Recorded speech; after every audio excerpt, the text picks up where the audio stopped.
anything, but I do want to highlight one thing that I think is really important because, as coaches, we recruit these youngsters that come into our programs, and we talk a lot about the experience and why they should choose VCU because of the community, because of the connection to the city, all right, because of the education.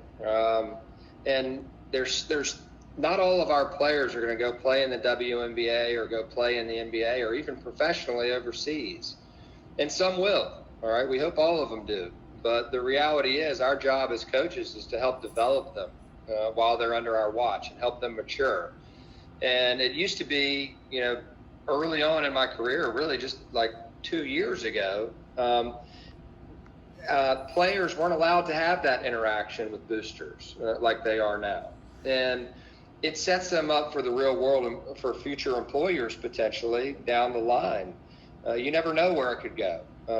It teaches a guy like Zeb Jackson how to interact with a business person in the business world. And they have to understand, the positive impact that it can have on a young person like that. How to sit in an office and communicate with somebody, how to be in a community service situation with a company and really invest and engage with the folks that are there, and how to put a smile on somebody's face. And I think it's helping, this generation of student athletes understand that their name, their image, and their likeness, is worth something.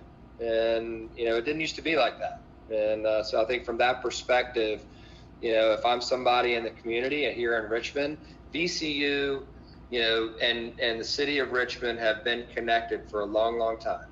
And this only is going to strengthen that because, these are the players that you're seeing out there, on a Friday night, in a big game that we're all cheering for. And for them, to actually be able to experience and be a live person in a relationship with somebody in the community, I think that's a positive thing. And so if I own a business out there, Rodney talked about, we have some dynamic kids, in our programs. And, I certainly would take the opportunity to get them involved in some way. And it's not for everybody. And we certainly understand that. But at the same time, we know the positive impact that it's having, on our program and players. With that, we got a couple more minutes.